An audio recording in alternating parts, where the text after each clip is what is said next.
1582 विजयादशमी का दिन, 16 सितंबर 1582। महाराणा प्रताप, जिनकी मूर्ति आप इस समय सामने देख रहे हैं, उनके 5000 सैनिक और सामने थी मुगलों की 36,000 की सेना। पीछे आपको एक घाटी दिखाई पड़ रही है, इसको दिवैर की घाटी कहते हैं। इस दिवैर की घाटी से मुगलों की सेना थी, ऊपर से महाराणा प्रताप के 5000 सैनिक थे, और उन्होंने उस दिन जो शौर्य की गाथा लिखी वो ऐसी लिखी कि 5000 सैनिकों ने उन 36,000 सैनिकों की बिल्कुल पेशानी एक नहीं छोड़ी।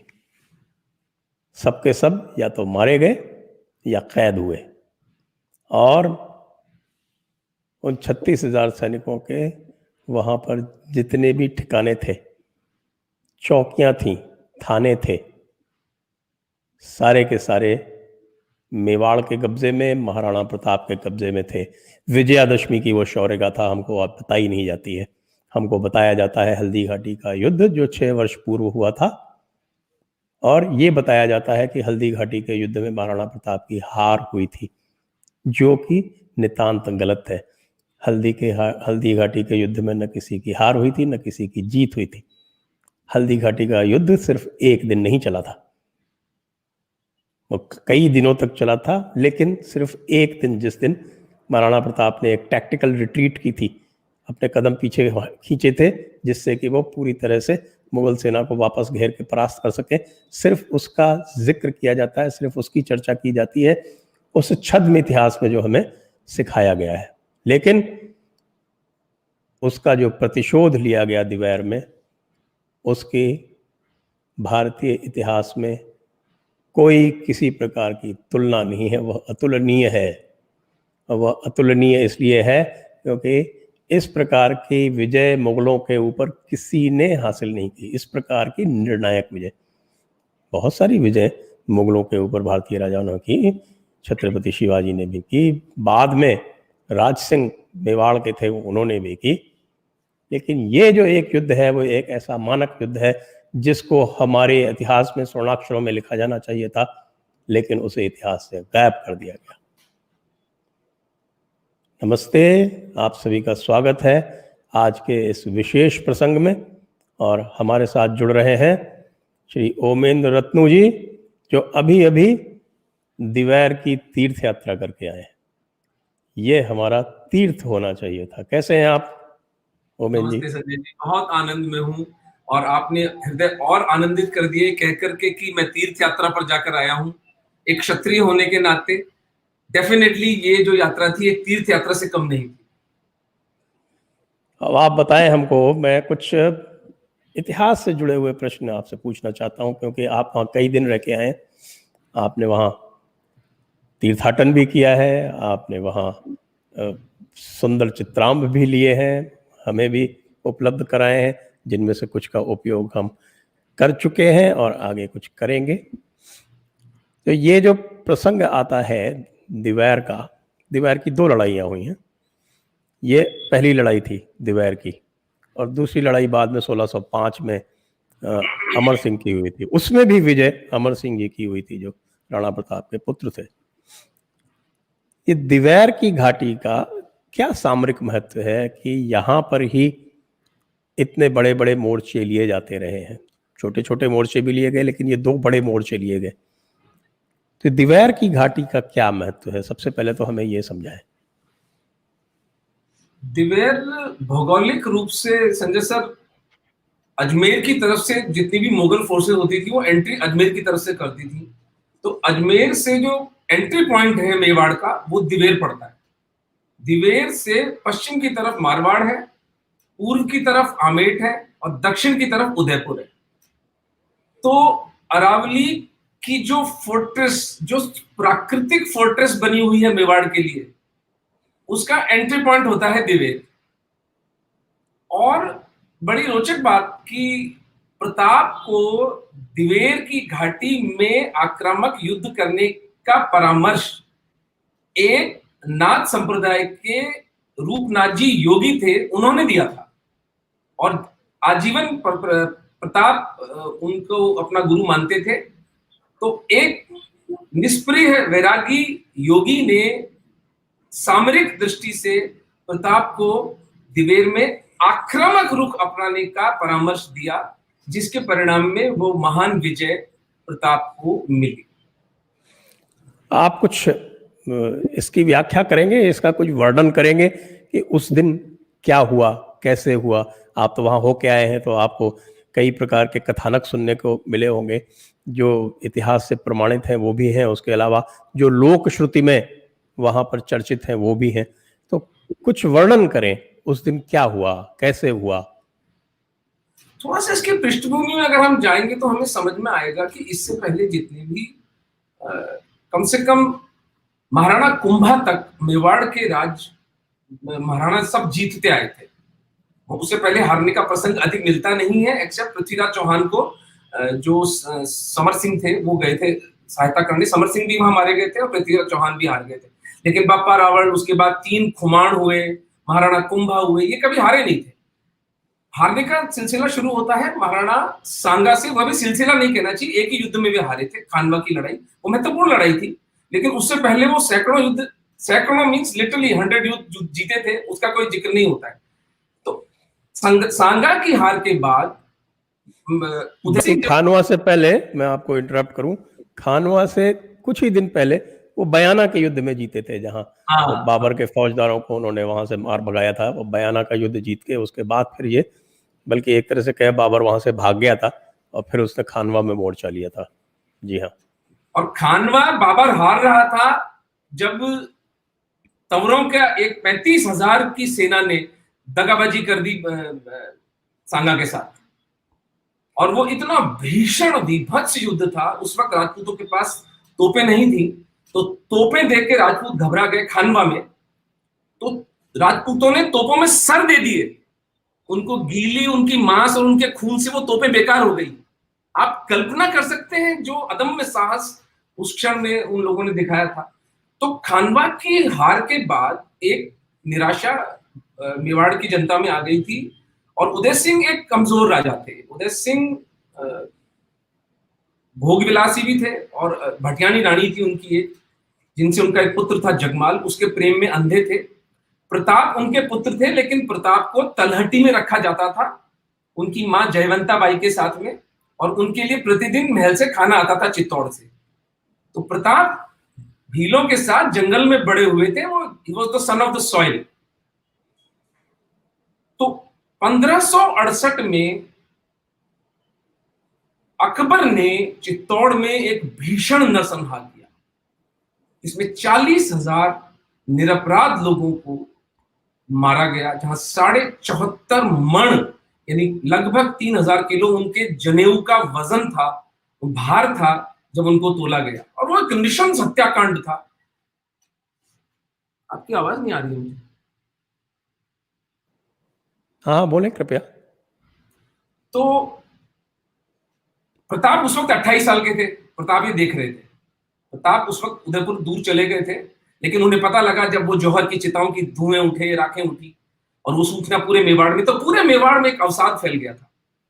फिर 1572 में उदय सिंह का देहांत होता है, प्रताप राजा बनते हैं। 1576 में हल्दी घाटी का युद्ध होता है, जो कि प्रताप जीतते हैं। ये भ्रांति है कि वे हारे थे या ये अनिर्णित समाप्त हुआ था। उसके 2 कारण हैं कि प्रताप की जीत के, कि जो हमें इंगित करते हैं कि प्रताप जीते थे। नंबर 1, प्रताप घायल होकर जब हल्दी घाटी से टैक्टिकल रिट्रीट करते हैं, तो जो दुर्गति होती है मुगल सेना की, वो गोगुंदा नाम के स्थान पर आम, कच्चे आम और अपने घोड़ों का मांस खाकर जीते हैं। और जब इस युद्ध के बाद वे वापस अकबर के पास जाते हैं, मान सिंह और आसिफ खान, तो उनको डिमोट किया जाता है। यानी उनकी जो ड्योढ़ी थी, जो कि अकबर के पास लगा करती थी, उसको दूर कर दिया जाता है। अकबर इतना कुपित था उनसे। तो ये 2 प्रमाण मिलते हैं कि हल्दी घाटी में मुगलों की हार हुई थी। उसके बाद 6-7 साल तक प्रताप ने he learned his lessons from Haldi Ghati, and the most important one was कि अरावली के पर्वत मेरी ढाल हैं, यही मेरा किला है। मुझे खुले मैदान में अपने से 3 गुनी 4 गुनी बड़ी सेना से नहीं लड़ना है। मुझे इनको इनवाइट करना है, अंदर आए, दर्रे में, घाटी में, नाल में आए और हम इनको काटेंगे। तो हल्दी घाटी में दुर्भाग्य से प्रताप भावावेश में आकर खुले में आ गए थे, इसीलिए उस दिन एक दिन के अंदर में ही लगभग 16-17 हजार राजपूतों का वध हुआ। इधर से भी राजपूत लड़ रहे थे, उधर से भी राजपूत लड़ रहे थे। तो दिवेर को मुनि रूपनाथ जी के, योगी जी के परामर्श से प्रताप चुनते हैं, और चूंकि अधिकतर जनरल्स जो प्रताप के थे वे हल्दी घाटी में मारे जा चुके थे, राम सिंह तंवर, उनके बच्चे, झालामान, हाकिम खान सूरी, ये सब मारे जा चुके थे। प्रताप के पास 2 मेजर जनरल्स थे, उनका बेटा अमर सिंह जो लेफ्ट फ्लैंक से आता है, और भामाशाह जो कि एक ओसवाल जैन बणिए हैं। वो पहले तो मालवा में प्रताप उनको सूबेदार नियुक्त करते हैं, और वे 6 साल तक वहां पर मुगल दस्तों पर और भी धनी लोगों पर डाका डालकर वो पैसा इकट्ठा करते हैं, उनसे चौथ वसूली करते हैं, छापामार युद्ध करके, और वो सारा धन लाकर प्रताप को देते हैं, जिसमें 50 लाख स्वर्ण मुद्राएं उस समय थी। तो उस वेल्थ से इक्विप होकर प्रताप राइट फ्लैंक को, भामाशाह केवल पैसा वणिक नहीं थे बल्कि योद्धा भी थे, जनरल थे। राइट फ्लैंक से वो आते हैं, लेफ्ट फ्लैंक से अमर सिंह, मध्य में महाराणा प्रताप। दिवेर के थाने पर सरीमा सुल्तान नाम का व्यक्ति था, जो कि अकबर का निकट संबंधी था, क्योंकि दिवेर बहुत महत्वपूर्ण थाना था। उसे पूर्व सूचना हो गई थी कि इस तरह का एक अटैक प्रताप करेंगे। उसने आसपास के 14 थानों से लगभग 30,000 सेना इकट्ठी कर ली थी। तो नंबर्स प्रताप के पास कितने थे, ये इस पे थोड़ा सा विभ्रम है। कुछ 5,000 कहते हैं, कुछ 10,000 कहते हैं, कुछ 25,000 भी कहते हैं। बट प्रताप नाल से बाहर नहीं निकले, और नाल में ही उन्होंने ललकारा इनको। 2 इंसिडेंसेस हैं जो बहुत महत्वपूर्ण हो जाते हैं। सरीमा सुल्तान को अमर सिंह जी, जो कि महाराणा प्रताप के बेटे हैं, वो एक भाले से उसका वध करते हैं, और वो वध ऐसा होता है कि सरीमा की छाती से घोड़े के पेट को चीरता हुआ जमीन में लगता है, घोड़ा और सवार दोनों वहीं खड़े रह जाते हैं।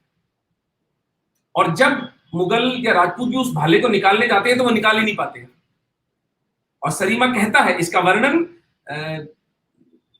राज प्रशस्ति करके ग्रंथ है, रणछोड़ भट्ट तेलंग, एक तेलुगु इतिहासकार हुए, उन्होंने संस्कृत में इसका वर्णन किया है।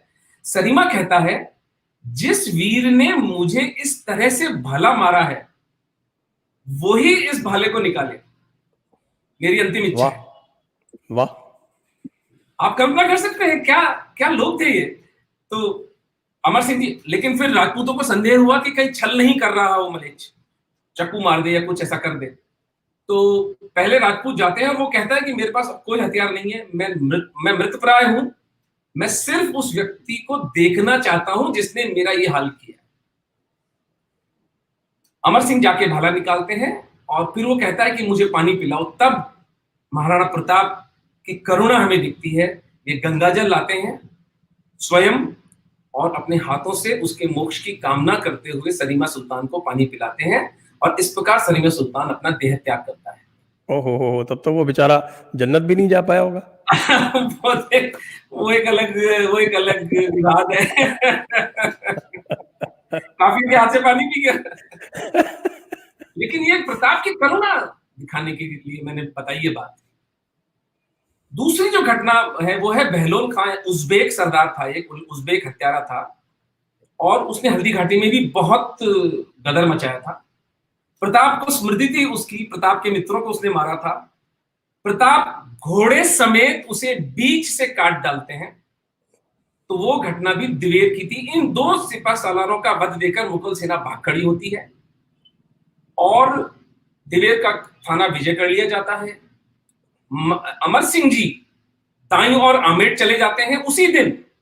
यानी that is what Colonel Tod writes in his book, that Dewair was the marathon of Mewar. क्योंकि दिवेर की लड़ाई दिवेर पे खत्म नहीं हुई। अमर सिंह चले गए आमेर और वहां शायद 84 थाने थे, 84 थाने थे, एक एक को काटा है मर्सीलेसली। और प्रताप चले गए दिवेर में अपने कुछ थानेदारों को बिठाकर कुंभलगढ़, क्योंकि कुंभलगढ़ उस वक्त मुगलों के कब्जे में था। और जब कुंभलगढ़ गए तो कुंभलगढ़ में एक भी मुगल सेना का व्यक्ति नहीं मिला, मुगल सेना भाग खड़ी और कुंभलगढ़ ले लिया। दिवेर के पश्चात प्रताप ने चित्तौड़ के अतिरिक्त पूरा मेवाड़ जीत लिया। उदयपुर में भी मुगलों की सेना भाग खड़ी हुई, एक भी संघर्ष नहीं हुआ। जो fact of the matter is कि 1582 में दिवेर की जीत के बाद प्रताप ने पूरा मेवाड़ अपने कब्जे में ले लिया। और उस घटना के बाद 1597 तक, जब तक प्रताप का देवलोक गमन होता है, एक जगन्नाथ कछावा की छोटी सी एक एपिसोड आती है जब वो अटैक करने आता है, अदरवाइज अकबर ने मेवाड़ की तरफ मुड़कर भी नहीं देखा। बिल्कुल सही।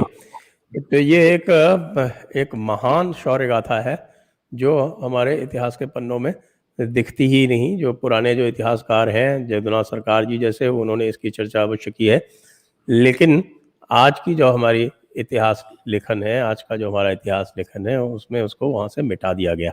और वो जो मार्क्सिस्ट परंपरा है और जो मुगल परंपरा है और जिस प्रकार की परंपरा हमारे इतिहास लेखन की डाली गई, अलीगढ़ स्कूल से आरंभ होते हुए, इलाहाबाद स्कूल से आरंभ होते हुए, बिल्कुल उसी की परिणति है। लेकिन अब समय आ गया है कि हम अपनी इन शौर्य गाथाओं को वापस लाएं और वापस मानस पटल पर उनको अंकित करें और ये बताएं कि हमारे पूर्वज कितने महान थे। और महानता तब होती है जब आप विपरीत परिस्थितियों में अपना शौर्य दिखाएं, महानता का काम करें, उसको असली महानता कहते हैं। तो उस समय जब मुगल साम्राज्य की तूती बोल रही थी चारों तरफ और अकबर को कोई आंख दिखाने वाला नहीं था, ऐसे समय में इतनी बड़ी जीत, आप समझिए मेवाड़ का पूरा भूभाग जो है, चित्तौड़ छोड़ के बाकी 84 थाने आपने बताए, चित्तौड़ छोड़ के कोई ऐसी जगह नहीं बची थी जो राणा प्रताप ने अपने कब्जे में नहीं कर ली थी। और उसके बाद में भी ये, हालांकि अमर सिंह ने एक टैक्टिकल पीस ट्रीटी की, वो पीस ट्रीटी भी अद्भुत थी। उस तरह की पीस ट्रीटी मुगलों ने किसी हिंदू राजा से आज तक नहीं की है। वो एक तरह का, समझिए कि मुगलों का आत्मसमर्पण था मेवाड़ के सामने। जो 1615 की जो संधि है, शांति संधि है, जो अमर सिंह जी के साथ में, और उसके बाद भी औरंगजेब की नाक में तो राज सिंह जी ने दम कर ही रखा था। वो कितना पीटा राज सिंह को, और राज सिंह जिससे शादी करना चाहता था उसको अपने शरण में ले आए, और चारुमती को, और मालवा पूरा उन्होंने कब्जे में कर लिया, पूरा इधर उधर। फिर वो 1682 में तो बेचारा दक्षिण में जाके फंसी गया, और वहां भी एक वीरांगना के हाथों, एक समझ लीजिए कि वध तो नहीं हुआ, लेकिन वो वीरांगना से बचते बचते ही वो महारानी ताराबाई से भागते भागते ही मरा। तो वो भी बेचारा जन्नत नहीं जा पाया होगा। तो उसने अपनी निराशा में लिखे भी बहुत सारे, कुछ लिखा है उसने अपनी निराशा में। तो आपका बहुत ही एक श्लाघनीय कार्य है जो आपने यहाँ पर तीर्थाटन किया और हम लोगों को भी लाभान्वित किया। आपने जो चित्र भेजे हैं उनको कुछ और मैं दिखाता हूँ अपने दर्शकों को, आप देखिए। और साथ ही साथ कृपया इस वीडियो को लाइक, शेयर, सब्सक्राइब करते रहें, बेल आइकॉन दबाते रहें और हमें सपोर्ट करते रहें, उत्साहित करते रहें। और यदि आपको कोई प्रश्न पूछने हो ओमेंद्र जी से, तो कृपया यही समय है पूछने का, क्योंकि अब 5-7 मिनट के बाद हम प्रश्न ले लेंगे। तो ये मैं आपको ये चित्र सामने लाता हूँ, आप बताएं ये किस प्रकार के चित्र हैं, क्या है, और किस प्रकार का स्मारक वहाँ पे इस समय बना हुआ है दिवैर में। ये वो चित्र है जो मैंने सबसे पहले दिखाया था इस प्रसंग में। ये राणा प्रताप का स्मारक है दिवैर में। अगला हम, जी हाँ संजय सर, एक व्यक्ति हैं नारायण उपाध्याय जी, ये पूरा का पूरा दिवेर का स्मारक बनना, इसमें इतने करोड़ों रुपए का सरकार से खर्चा करवाना, और प्रशंसा करनी होगी श्रीमती वसुंधरा राजे जी की, उन्होंने इसको सारे को बनवाया। और नारायण जी का तपस्वी से आदमी है, उन्होंने दिवेर की स्मृति को अब कभी नहीं भुलाया जा सकेगा। जब तक ये स्मारक है कम से कम, तब तक दिवेर को भुलाया नहीं जा सकता। तो उस युद्ध को, उसकी प्रामाणिकता को, उसकी सत्यता को स्थापित करने के लिए यह स्मारक है। ये हमारे लिए एक तीर्थ होना चाहिए सबके लिए। और अगर माँ जगदम्बा की इच्छा रही तो मेरा मंतव्य है कि अगली विजयदशमी पर हम यहाँ एक बड़ी एक कॉन्फ्रेंस करें, एक बड़ा गैदरिंग करें हमारे समाज की, जिसमें हम बताएं, वहां पर ऑडियो विजुअल्स और सुवेनियर्स और वो सारा का सारा हम करें कि दिवेर को जीवित करें। और इसको चावंड, जो कि कुछ समय के लिए महाराणा प्रताप की राजधानी थी, गोगुंदा और कुंभलगढ़ और उदयपुर, इसका एक पूरा प्रताप सर्किट बनना चाहिए, ताकि लोग प्रताप के पूरे जीवन को इस सर्किट में 2 दिन के अंदर अनुभव कर सकें, और टूरिज्म को भी इससे बहुत बढ़ावा मिले, और हमारी शौर्य गाथा को भी इससे पुष्टि मिलेगी। अब हम थोड़ा सा घाटी का चित्र दिखाते हैं। आप जरा यहीं पर जहाँ पर ये युद्ध हुआ था, इस घाटी के बारे में कुछ बताएं, कैसे यहाँ पर युद्ध हुआ था? जहां से ये फोटोग्राफ ली गई है, वहां पर जो कैमरामैन खड़ा है, यह वो एग्जैक्ट स्पॉट है जहां बहलोल खान को प्रताप ने काटा था।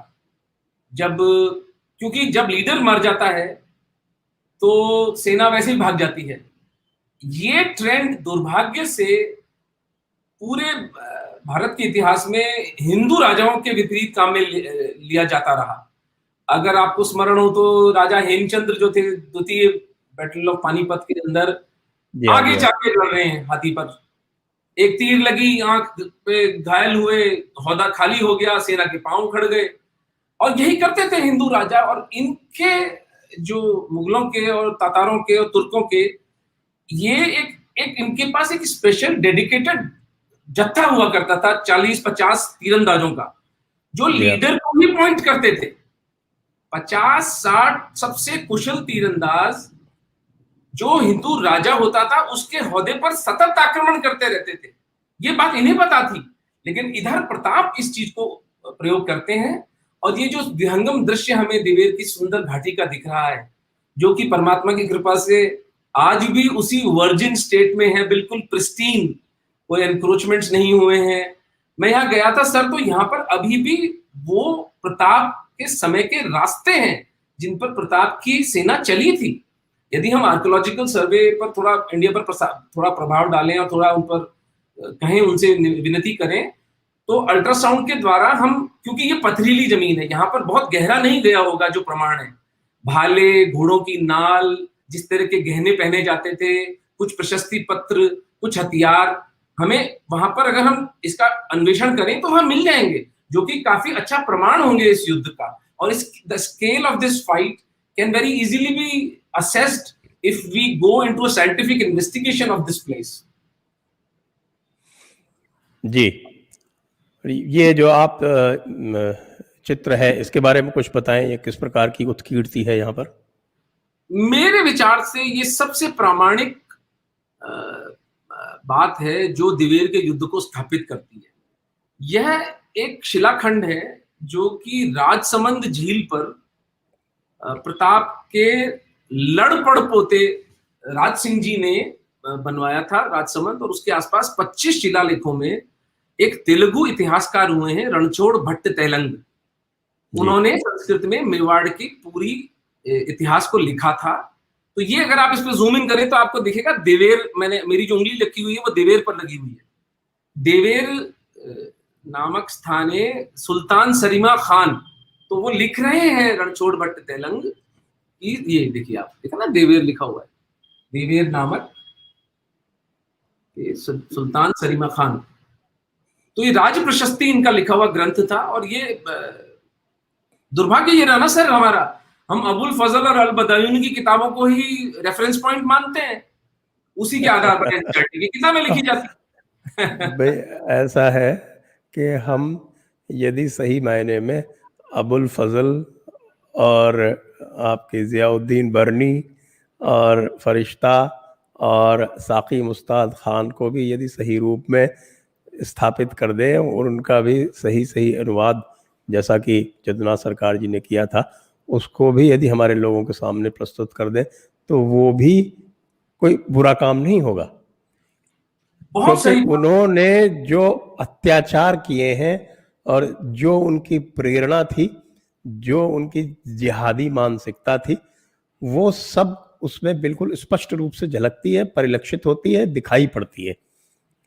ये तो हमारे जो बाद में जो ये मार्क्सिस्ट आए हैं, मोहम्मद हबीब जो इरफान हबीब का पिता था, उससे जो प्रेरित होके ये और सारे के सारे उसके बाद जो इतिहासकार आए हैं आपके, चाहे वो सतीश चंद्रा हो, चाहे नूरुल हसन हो, और चाहे वो दूसरी संतति जो पैदा हुई है आपके, उसका खुद का बेटा इरफान हबीब हो और उसकी चेली रोमिला थापर हो, जितने भी हो, ये सारे के सारे सिर्फ ये जो मुगल इतिहासकारों ने, इस्लामिक इतिहासकारों ने जो इतिहास लिखा है और जिसका अनुवाद आपके अंग्रेजी इतिहासकारों ने किया है, जिसको बहुत प्रसिद्ध 11 वॉल्यूम में है आपके, history of India as told by its own historians, तो उसको भी इन्होंने एक तरह से पूरी तरह से व्हाइट वॉश कर दिया। आप बिल्कुल उचित कह रहे हैं। जो चित्तौड़ फतेहनामा है उसमें अबुल फजल ने लिखा है कि 30,000 निर्दोष स्त्रियों और बच्चों का नरसंहार हुआ था, लेकिन हमारी हिस्ट्री बुक से तो वो एपिसोड गायब है। वो तो अकबर को महान बताता है ना, अकबर की महानता की जो असली पोल खोल है वो तो बैटल ऑफ दिवेर है, वो तो दिवेर का युद्ध है। और जहांगीर का जो दूसरा, जहांगीर जैसे ही आया उसने तुरंत वापस आक्रमण किया, तो जो दूसरा दिवेर का युद्ध हुआ उसमें उसकी भारी पराजय हुई, अमर सिंह जी ने हराया। अमर सिंह जी ने हराया उसको।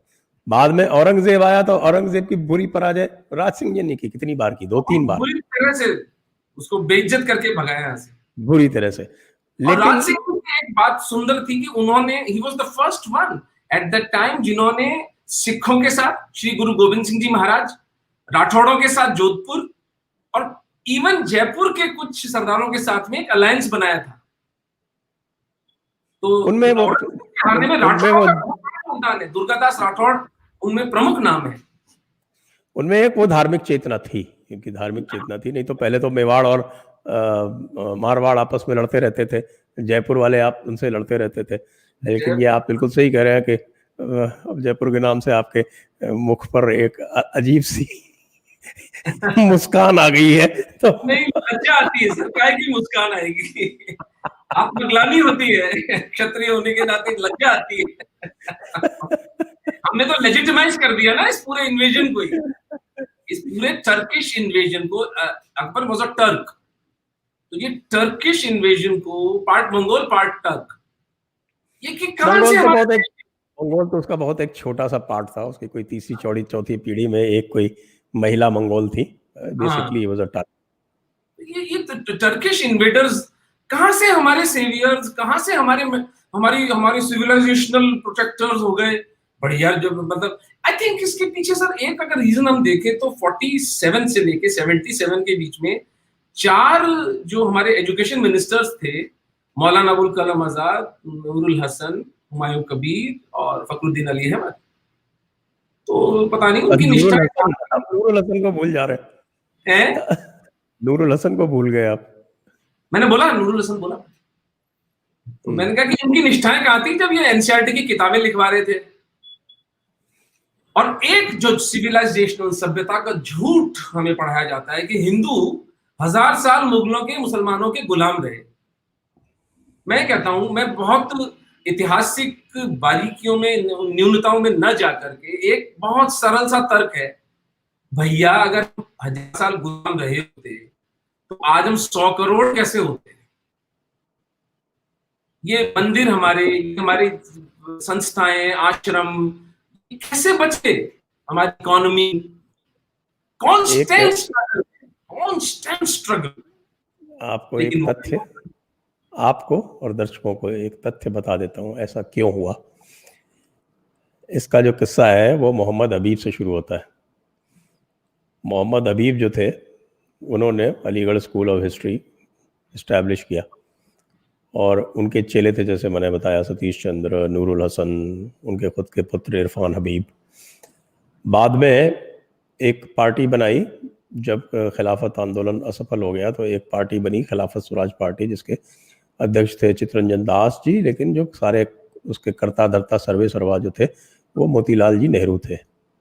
और उस समय वो कांग्रेस से अलग हुए थे कुछ दिनों तक। उसका नाम रखा था स्वराज खिलाफत पार्टी, क्योंकि वो जो आंदोलन समाप्त किया था महात्मा गांधी ने, उसके विरुद्ध थे। खैर वो तो प्रसंग किसी और समय का, खिलाफत वाला। तो मोतीलाल नेहरू जी के साथ में ये स्वराज खिलाफत पार्टी मोहम्मद हबीब ने ज्वाइन कर ली, और उनके आश्रय से वो लेजिस्लेटिव काउंसिल के सदस्य भी बन गए। बाद में फिर मोतीलाल नेहरू जी वापस कांग्रेस में मिल गए, कांग्रेस के अध्यक्ष बने 1928 में। 1929 में उनका पुत्र अध्यक्ष बना। और मतलब वंशवाद की परंपरा बहुत पुरानी है, कांग्रेस में कोई नई नहीं है, आप सोचेंगे कोई नई आ गई हो।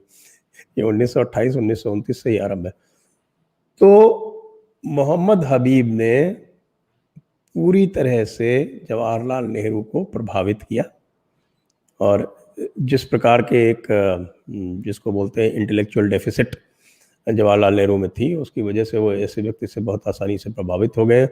उनका सोवियत यूनियन का दौरा ऑर्गेनाइज कराया गया, सोवियत यूनियन में गए। उसके बाद से हमेशा के लिए वो सोवियत यूनियन के सोवियत के परंपरा के अंधभक्त रह गए। फिर बाद में जो उनकी जो भी पुस्तक आप देखेंगे, उसमें आपको पूरा मोहम्मद हबीब की पूरी प्रतिछाया मिलेगी। और तो और इंदिरा गांधी, जो उस समय बिल्कुल छोटी सी थी, उनकी 1919 का शायद उनका जन्म है, तो उनके अनऑफिशियली ट्यूटर थे मोहम्मद हबीब। तो अपने ट्यूटर के डिसाइपल को, शिष्य को, नूरुल हसन को, यदि इंदिरा गांधी ने 1971 में भारत का शिक्षा मंत्री बनाया और उनको पूरा खुली छूट दी कि पूरे आपके इतिहास का वामपंथीकरण करो, पूरे इतिहास का मार्क्सीकरण करो, तो इसमें कोई आश्चर्य की बात नहीं है। लोग इस इतिहास को नहीं जानते, इस पक्ष को नहीं जानते कि किस प्रकार से ये वंशवाद का एक प्रस्फुटन था, एक बहुत ही, जिसको कहें, घिनौना प्रस्फुटन था।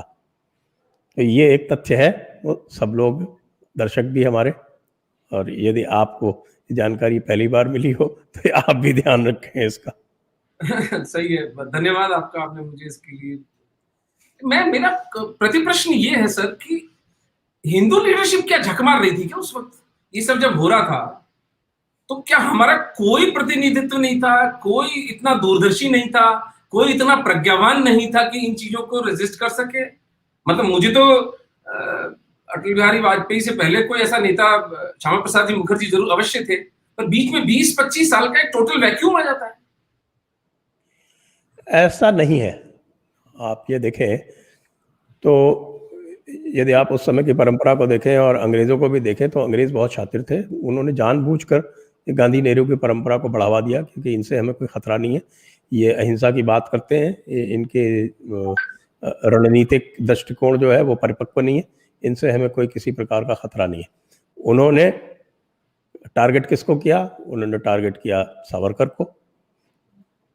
उन्होंने टारगेट किया सावरकर को, क्योंकि सावरकर एक इंटेलेक्चुअल जाइंट थे, उनको पता था कि इनसे हमें खतरा हो सकता है। उन्होंने टारगेट किया रास बिहारी बोस को, उन्होंने टारगेट किया सुभाष चंद्र बोस को, और ऐसे जितने भी व्यक्ति जो वास्तव में ब्रिटिश हुकूमत के लिए खतरा हो सकते थे, उनके लिए समस्या पैदा कर सकते थे, उनको सबको उन्होंने बहुत ही रणनीतिक रूप से उनको लक्ष्य बनाया।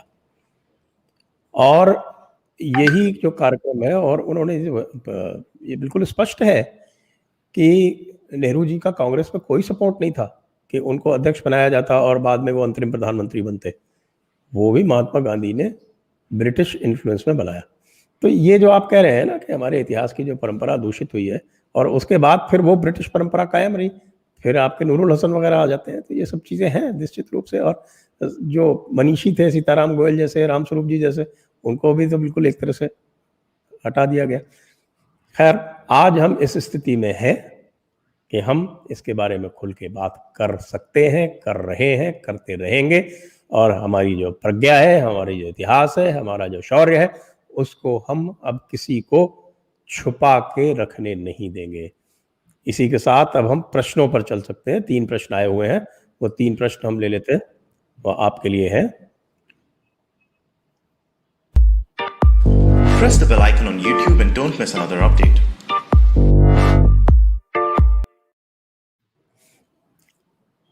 ये स्क्रीन पे भी आ रहा है, मैं पढ़ देता हूँ। What is the actual story of the battle between Maharana Pratap and Bahlol Khan? Did he really cut him in two with a single blow? Well, history has its share of exaggerations. We cannot deny that. But looking at the frame of Pratap, he was 6 feet and some inches. Looking at the way he used to wield his 25 kilos talwar, his sword, and we have to understand the passion, the anger Pratap was carrying in his heart when he entered the Battle of Diver, especially against Behlol Khan, because Behlol Khan had also fought in the Battle of Haldi Ghati, and the best friends, in fact, of Pratap, like Ram Singh Tanwar and his 7 sons of Gwalior, Jhala Man, who took his chhatri to Hakan Soor. These brilliant men were killed by Behlol Khan very, very brutally. So it's a possibility, yes. If not exactly into two, he definitely cut the anterior part of the horse into two. And that is why I come back that we should do some ultrasound of these areas and try to find out some digging and archaeological investigation to establish the veracity of this. But the historical facts aside, the imagery, history is not only about facts, it's about the imagery it creates in your mind. And if we give up the imagery, we are fossilized. So taking that freedom, I think he cut him into two, yes. Certainly he did cut him into two. After all, one of the sources, or one of the most important sources of history, is the local folklore. That is a very important source. No, I'm just making a comment. Next question. Right, folklore is critical because folklore is never, it can be exaggeration. Folklores are not fabricated lies. That is critical. Next question, please. Ninad Shirsagar. Sir, I think you confused the incident of Behlol Khan. As far as I remember, Behlol Khan episode was in Haldi Ghati battle, not Diver. There are certain confusions on this. We will have to live with that. But the consensus of the historians, and there are some local poetries I have laid my hands on, which say that Behlol Khan was indeed murdered, killed at Diver only. See, in the Battle of Haldi Ghati, Pratap was too focused on Man Singh. That is why Pratap made a run for him, attacked him. Chetak got injured. There was another aide of Pratap, Bhim Singh Ji, who made this run with him. Bhim Singh Ji also shot his spear at Man Singh. Man Singh escaped both these attempts by ducking down. I really do not think that Pratap had the time and the opportunity to fight Behlol Khan. Although it's open to debate because there are historians who give a counter view, but this is an academic discussion. In any case, that Diver was won. Diver was routed by Pratap. That is the key message. Okay, next one. Mano Bhatt, did Trivedi Mewada Brahmin help Maharana Pratap? I'm sorry, I don't know anybody specifically by the name of Trivedi Mewada, but I can tell you the Rajput formation, if I may say so, not Rajput, the Mewad army, they had two platoons, we can say, the Haraval Dasta and the Chandaval Dasta. The Haraval was the one which would attack. It was mostly led by the Chundavats. Now, if you go back to the history of Rana Chunda, who is the Bhishma of Rajasthan, because he did exactly the same pratigya as Bhishma did for his father, Chunda also did the same pratigya for his father. He did not get married and all that, blah blah. It's a long story. So the Chundavats, by virtue of their lineage, get the opportunity to be in the Haraval Dasta. In the Chandavals, very interestingly, there were Bhils, there were Brahmins, and there were Charans, and some Jhalas also. So Brahmins were warriors who fought on behalf of Maharana Pratap, but they were not in the front line, they were in the back line. If that is what you are asking, if it's anything else, I mean, if a spiritual guidance or a monetary help, I'm sorry, I've never heard this name. Anyway, yeah, so let's take the next question. MK is asking, please let viewers know how they can follow Dr. Ratnu on Twitter. Okay, he has a Twitter handle, Satyanveshan. I will bring it on screen. Here it is. That is @Satyanveshan. This is his Twitter handle. Then, so we can spread awareness. Also, how can our Twitter YouTube generation help his efforts? That's exactly what you're doing right now by listening to him. And Absolutely. you can do that by spreading this video around and carrying the message. आप देखिए sir, इसमें जो मेवाड़ की history जब मैं पढ़ रहा था तो मैं दंग रह गया ये देख करके कि कितने सारे इसके जो ट्रिब्यूटरीज निकलती हैं। जैसे उदाहरण के लिए आरएसएस एक काम करता है वंशावली संरक्षण का, that they remind that who जिनके एंसेस्टर्स कौन थे। अब जो नौशेरा पठान है जो इस वक्त खैबर पख्तूनख्वा पाकिस्तान में रहते हैं, they are all descendants of Bappa Rawal. उनकी जो लाइनेज है वो बाप्पा रावल सूर्यवंशी है। आपके जो बलोच हैं, they are a mixture of Marathas and Rajputs. It's a very interesting story कि बाप्पा रावल 7th सेंचुरी में जब कासिम ने दाहिर को हराया था, तब कासिम मेवाड़ पर भी आया था। तब बाप्पा रावल ने न सिर्फ उसको हराया था बल्कि उसको जूते मारते हुए ईरान तक छोड़कर आए थे, और आते वक्त हर 100 किलोमीटर पर अपनी चौकी भी बनाकर आए थे। इसीलिए 7th सेंचुरी के बाद 350-400 साल तक भारत इस्लामी आक्रमणों से सुरक्षित रहा था। और बाप्पा रावल का तो नाम ही हमने हमारे इतिहास से मिटा दिया। बाप्पा रावल को तो कोई जानता ही नहीं है। प्रताप को कम से कम 2-4 रावलपिंडी के अलावा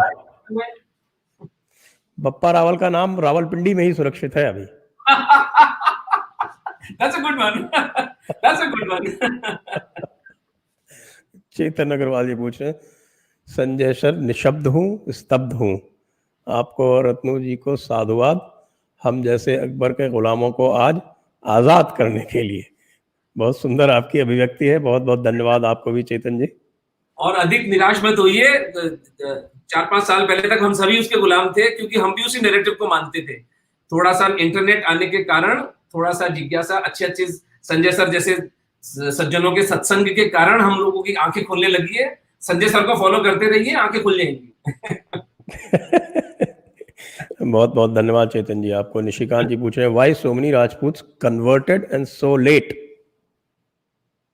No, I don't think Rajputs converted. ये थोड़े आपके बोलिए। जो अभी पाकिस्तान है यहाँ पर कुछ राजपूत है ना, जंजुआ राजपूत जैसे इन लोगों ये कन्वर्ट हुए थे। We have to look at it in the context of 1400 years of incessant conflict, and in a kingdom, in राजाशाही जो होती है उसमें लूजर होता है ना। अब जैसे आपको मैं एक छोटा सा किस्सा बताता हूँ, कितना मार्मिक किस्सा है प्रताप का, और वो प्रताप का की महानता को फिर पुनर्इंगित करता है। जो मैंने शुरू में बोला था इस वीडियो के कि प्रताप की माता को उदय सिंह जी जो उनके पिताजी थे वो पसंद नहीं करते थे, और वो नीचे तलहटी में रहते थे। जब 72 में उदय सिंह जी का देहांत होता है, उदय सिंह जी जगमाल को, जो कि भटियाणी रानी का बेटा था, राजा नियुक्त करते हैं। लेकिन आप देखिए जो डेमोक्रेसी आज भी हम कल्पना नहीं कर सकते गुलामों के देश में, उस वक्त की डेमोक्रेसी सलूम्बर, देवगढ़, झाड़ोल, गोगुंदा, इन 4 जगह के जो ठिकानेदार सामंत थे दे रिवोल्ट। और वो कहते हैं कि Jagmal doesn't deserve to be the king of Mewar, only Pratap deserves to be the king of Mewar. और दिवेर के स्मारक पर यदि आप जाएंगे तो एक बहुत सुंदर वहां पेंटिंग बनी हुई है जहां वो जगमाल का हाथ पकड़ के उतार रहे हैं कि तेरी जगह सामने है, इस सिंहासन पर प्रताप विराजमान होंगे।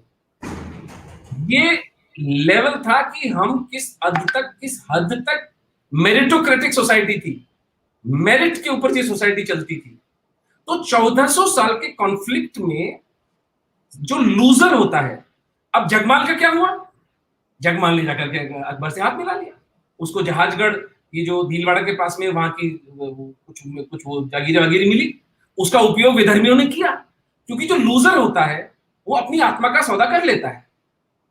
तो जो कन्वर्जन्स थे, इसमें इस बात में हमें एक बात ध्यान रखनी पड़ेगी, हम जयपुर के राजपूतों को कितना भी हीन मान लिया, कहने की बेटी दी थी, और उसके लिए हम मजाक भी करते हैं, कई बार हम उनकी टांग खींचते हैं, लेकिन जयपुर के राजपूतों ने धर्मांतरण नहीं किया।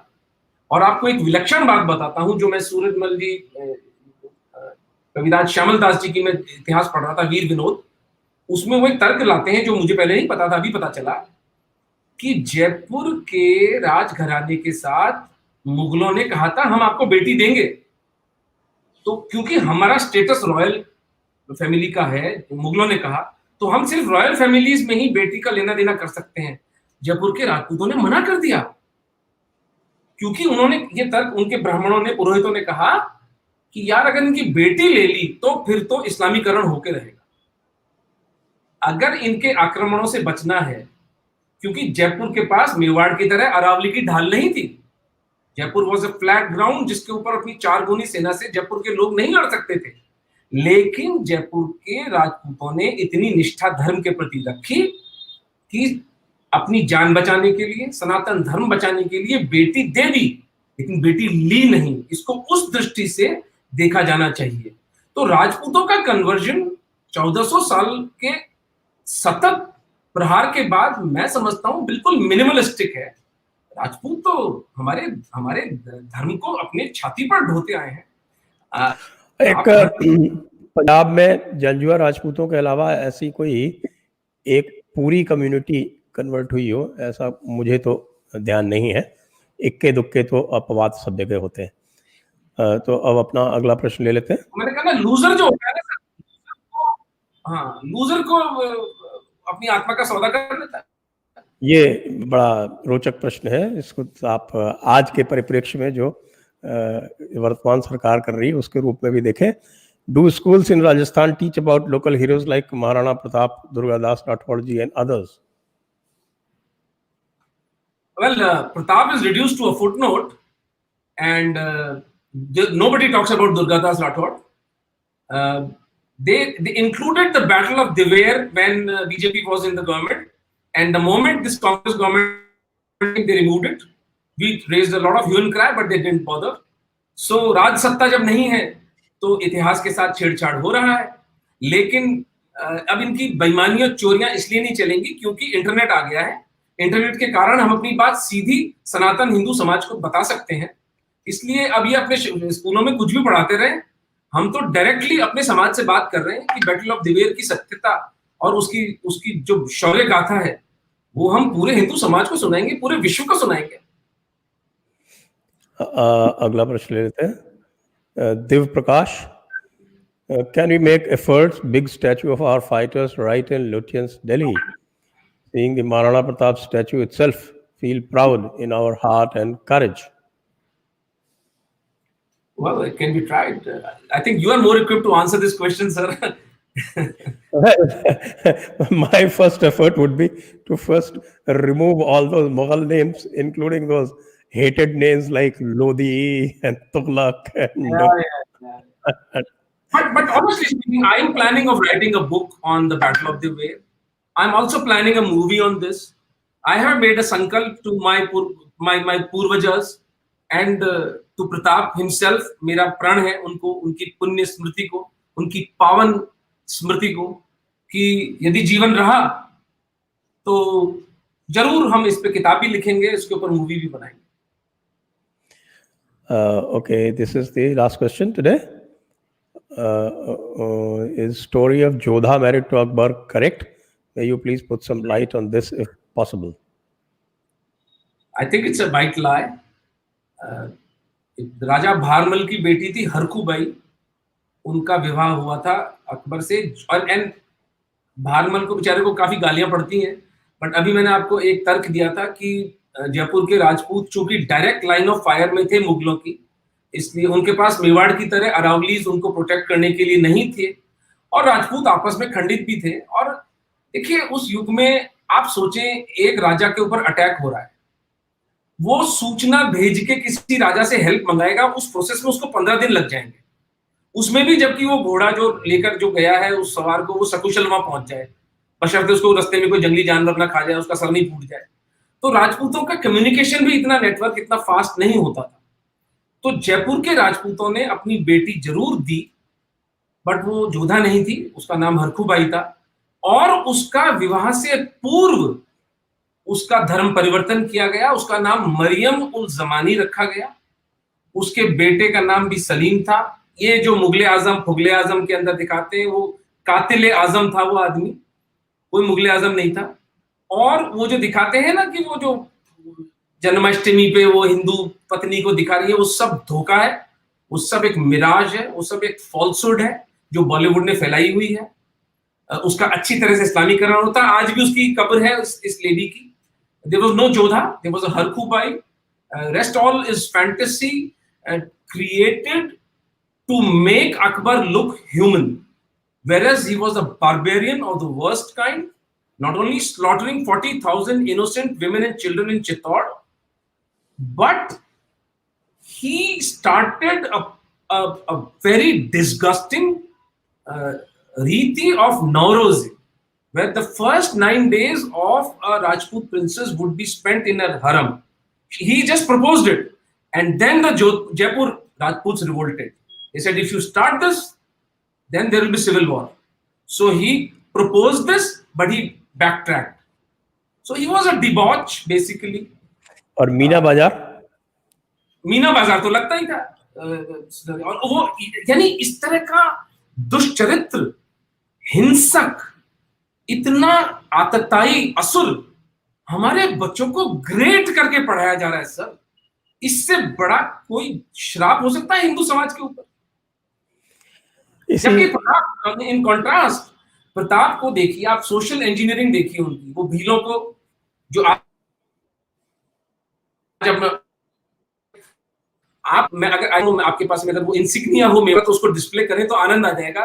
एक तरफ भील खड़े, एक तरफ राजपूत खड़े। आज भी मेवाड़ के इंसिग्निया में एक तरफ भील है, एक तरफ राजपूत है, बराबर का दर्जा है। और प्रताप उनके साथ भोजन करते थे। प्रताप की आर्मी में बनिए थे, प्रताप की आर्मी में ब्राह्मण थे, प्रताप की आर्मी में क्षत्रिय थे, और प्रताप की आर्मी में शूद्र भी थे। Social engineering. कभी कोई इतिहास में उदाहरण नहीं मिलता है कि प्रताप ने कभी भी निरीह जनता पर अत्याचार किए, इनोसेंट सिविलियंस को मारा, कभी कहीं नहीं मिलता। एक अंतिम बात बता दूं प्रताप की महानता की। रहीम खान खाना की बेटी को आबू के पर्वतों में जब प्रताप रहते थे हल्दी घाटी के युद्ध के बाद, रहीम खान खाना की पोती को अमर सिंह जी डोली समेत ले आए। ये इंसिग्निया देखिए, ब्यूटीफुल। देखिए आप कितना, ये 600 साल 700 साल पुरानी परंपरा, ये कोई देखे, कोई देखे इसको, जो मूल निवासी का रोना रोते हैं। कौन है इसमें मूल निवासी? ये भील है या ये राजपूत है? इनमें सूर्यवंशी कौन है? ये दोनों सूर्यवंशी नहीं है। ये this is the message of Pratap, and he lived it. तो वो जब रहीम खान खाना की पोती को वो ले आए अमर सिंह जी, तो इतना जोर से उनको डांटा प्रताप ने कि ये तू क्या कर रहा है? सनातन धर्म में स्त्री का कभी अपहरण इस तरह किया जाता है? और फिर उसको बेटी माना, बेटी मानकर उसको गिफ्ट्स देके वापस रहीम खान खाना के पास भेजा। उसका परिणाम यह हुआ कि रहीम खान खाना जो आबू में अटैक करने आए थे, वो अटैक न करके गुजरात होते हुए वापस दिल्ली चले गए, और अकबर ने रहीम खान खाना से नाराज होकर उनको डिमोट किया। तो रहीम खान खाना ने एक बड़ा फेमस स्टेटमेंट वहां बोला है, बोलते हैं, जहांपना इंसानों से लड़ा जाता है, फरिश्तों से नहीं लड़ा जाता। ये वाह। ये महानता थी अकबर इसकी, महाराणा प्रताप की। और अकबर ऐसे तो कई प्रसंग हैं। राज सिंह ने उनकी 4 रानियों को बाकायदा पूरे हाँ, आदर के साथ रखा। दुर्गादास जी ने हाँ, औरंगजेब की पोती को पाल पोस के बड़ा किया। अकबर की बेटी, हमारे बिल्कुल। हमारे यहाँ बलात्कार करने की और स्त्री को माल समझने की, माल या गनीमत समझने की ऐसी कोई परंपरा नहीं रही है। ये दुष्चरित्र और दुष्ट प्रकृति जो है, ये उसी मजहब से है जिससे अकबर आता है। चलिए एक सवाल और आ गया। अच्छा, इस बीच में 3 प्रश्न और आ गए।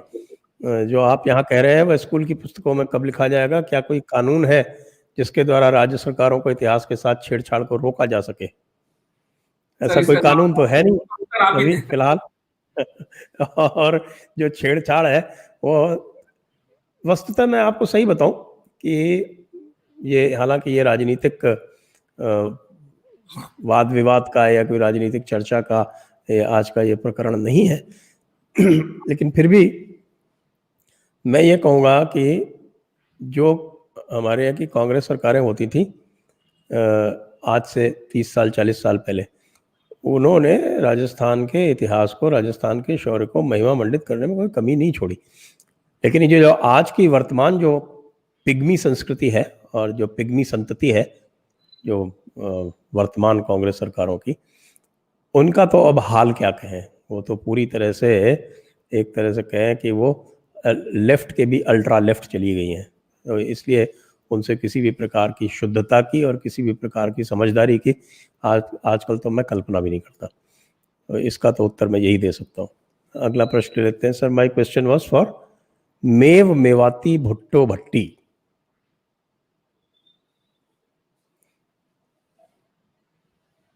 मेवाती तो राजपूतों से नहीं बने, ये गुज्जरों से और मीनों से इनका कन्वर्जन हुआ था। और भट्टी पंजाब के अंदर जाटों की एक जाट प्रजाति है। भट्टी राजपूत नहीं होते हैं, भाटी होते हैं राजपूत।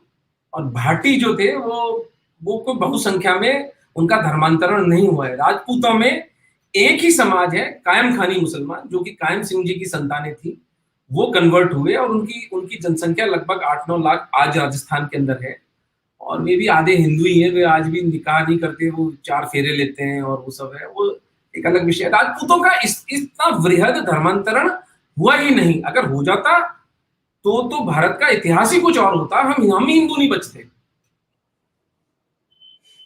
जी, अगला प्रश्न है Adarsh Singh. Why is it necessary to follow NCERT? Can't we create our own written books and curriculum to teach our children? इसके लिए प्रयास हो रहे हैं।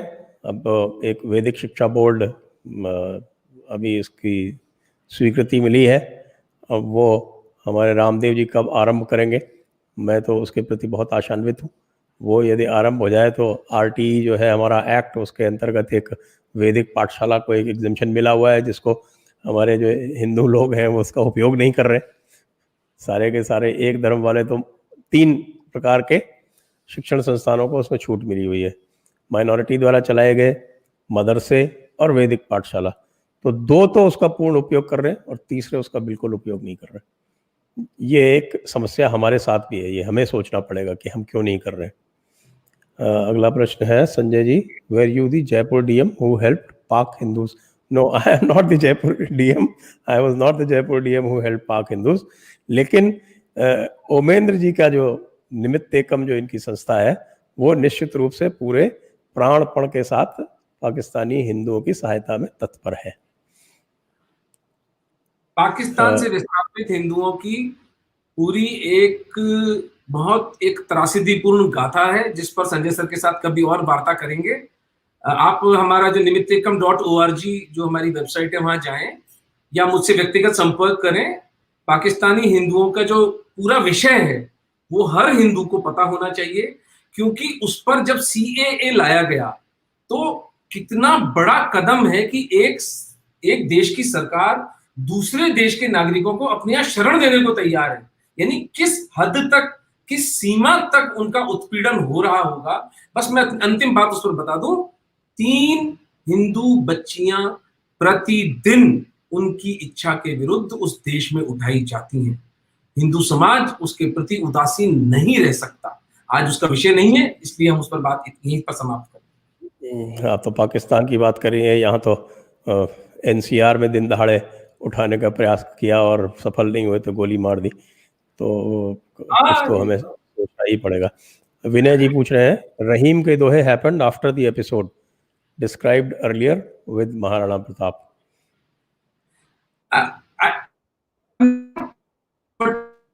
particularly कि रहीम के जो हैं इस विषय पर रहीम ने कुछ कहा है तो I would be very happy अगर हम वो शेयर कर सकें। तो रहीम खान खाना वैसे बहुत ही कीमती और मूल्यवान आदमी है कि वे एक वॉर जनरल थे और वो फिर जिस दिन उन्हें वैराग्य हुआ उस दिन वो छोड़ ही देते हैं और उसके बाद वो लगभग सनातन धर्म को अपनाते हुए एक वैरागी सन्यासी का जीवन जीते हैं और उनकी जो साहित्य है वो तो अद्वितीय है, उसके अंदर तो कोई उसमें तो कोई वो बात हो ही नहीं सकती है। लेकिन इस विशेष प्रसंग पर रहीम ने कुछ कहा है ये मुझे पता नहीं। जी एक अंतिम प्रश्न आ गया है, व्हाई नॉट पब्लिश पाक Hindu stories? We are publishing them on our website. If you go nimittekam.org, nimittekam.org. I'm sorry for the complicated name, but there was a purpose behind it. That we are only nimitta of Shri Krishna. We are only the instruments of the divine. nimittekam.org पर सारी stories आपको मिलेंगी। मेरे Twitter line पर आपको सब stories मिलेंगी। Publishing yes the process is on. मैंने एक छोटी सी बुकलेट तो इस पर लिखी थी, लेकिन अब उसको मैं बुक के रूप में लिख रहा हूँ under the guidance of Sanjay sir, जो क्योंकि मैं तो आई am not a book writer, मैं तो क्षत्रिय हूँ, मैं तो लठ चलाना जानता हूँ, कलम चलाना बहुत अवसर से सीख रहा हूँ। तो yes we are going to publish those stories, but more important than the stories is the whole issue which has been, I think, adequately highlighted by the enactment of the CAA. I think there can be no bigger statement of the genocide of Hindus in Pakistan, Bangladesh and Afghanistan than by the passage of CAA by the Indian government. We have belittled it, we have bypassed it because of these Shaheen Bags and the artificial resistance the CAA faced, but CAA was the biggest statement. एक अंतिम में आ गया sir, Meera ji भी तो मेवाड़ की pride हैं, उनका विवाह हुआ था मेवाड़ में, वैसे तो वो मेड़ता की हैं, जो मारवाड़ की थी, और मीराबाई तो खैर वो तो अमर हैं अपनी रचनाओं के कारण। मीरा का जो अगर यौगिक दृष्टि से देखा जाए तो हमारे शरीर में 7 केंद्र होते हैं, मूलाधार, मणिपुर, स्वादिष्ठान, अनाहत, विशुद्ध, आज्ञा, सहस्त्रार। तो कहते हैं मीराबाई का जो अनाहत केंद्र था बीच वाला वो बिल्कुल ओपन हो चुका था, इसीलिए उसमें सिर्फ प्रेम और सत्य और जीवन बहता था, इसीलिए विष पान भी एक्चुअली उनका कुछ नहीं बिगाड़ पाया। अनाहत केंद्र पर कभी किसी और दिन चर्चा करेंगे। चलिए आज का कार्यक्रम अब यहीं समाप्त करते हैं। बहुत सारे प्रश्न आ गए, आप लोगों ने बहुत अच्छा इंटरेक्शन किया, उसके लिए आप सभी लोगों को बहुत बहुत धन्यवाद। ओमेंद्र जी को बहुत बहुत धन्यवाद, उनके तीर्थाटन का हम सबको लाभ मिला। इसी के साथ आप सभी को राम राम और वंदे मातरम, जय हिंद, हर हर महादेव।